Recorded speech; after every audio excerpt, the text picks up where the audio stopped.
70 жылдардың ортасында Эрно Рубик кубын ойлап тапты. Бірақ бұл оны құрады дегенді білдірмейді, шешімін табу бірнеше айды қажет етті. Рубикті құрудан жарыс алғаш рет 1982 жылы өтті, және жеңімпаз болған адам оны 23 сағаттан аз уақытта құрады. Ал қазір көріп тұрғандарыңыздай жаңа рекорд иесі орта мектепте оқитын көрінеді. Мына жасөспірім Колин Бёрнс 5:253 секундта Рубикті жинауда. Ол әлем рекордын бұзған Колин Бёрнс, және біз бүгін оның қалай істегенін көретін боламыз.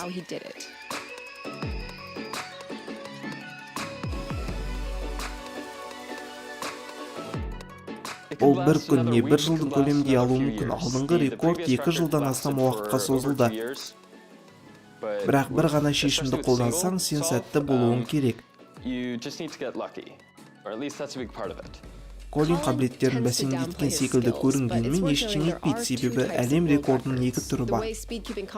Жарыстың басына қатысушылар компьютермен жасалған нұсқаулықтарға сәйкес кубикті шашады. Бұл жарысқа қатысушылардың бірдей тіркесімен бастаулары үшін жасалған. Олар 5 рет құрап, ортаңғы 3 нәтиженің орташасы есептеледі. Колиннің рекорды кубикті 1 рет құраудан, ал орташа есеппен алсақ, жеңіс 19 жасар австралиялықтың еншісінде. Десекте Колиннің рекорды үлкен жетістік. Онымен жарыста кездескен балалар одан қолтаңбасын да сұраған болады. Сен атақты Рубик жігіт емессің бе? Қазіргі таңда Колинге куб компаниясымен сатушылары дүниежүзілік саяхаттау үшін қаржылай көмек көрсетуде, және ол басқа адамдардың да осыны жасай алатынына сендіргісі келеді. Үлкен қателіктердің бірі көпшіліктің кубик құрауды қиын деп ойлауында, алайда бұл олай емес. Әдетте Рубикті құрау IQ тест сияқты көрсетілгенімен, қазіргі кезде олай емес екені белгілі. Өз басым кубикті онлайн сатып алған соң нұсқаулығымен таныстым.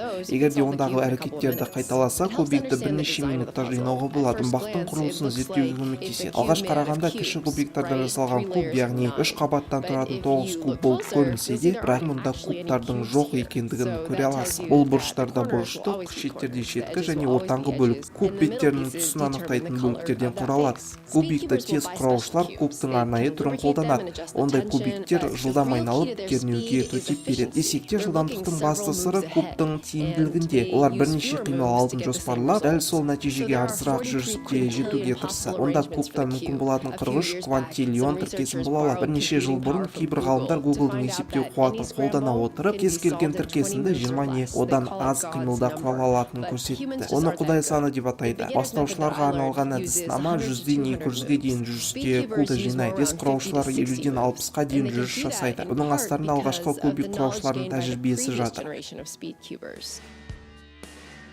80-ші жылдардың кубтың алғаш таралу кезінде адамдар сынақ пен қателік арқылы құрауды үйренген. Бұл көптеген математика кафедралары мен университет клубтарында зерттеуге алынды. Мамандар кубты зерттеумен қатар білгендермен бөлісіп отырды. Колин қолданған әдіс инженерия профессоры Джессика Фридрих тарапынан ашылған.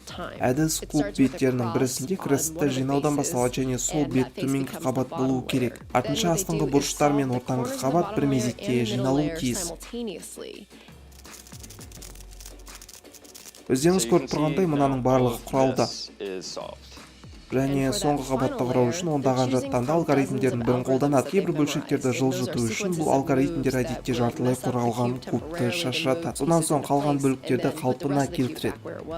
Жуырда Рубик көпшіліктің назарына қайта оралды десек жаңылмаспыз. Осыған орай көптеген нұсқаулықтар мен кеңестерді таба аласыз. Бастысы тырысу.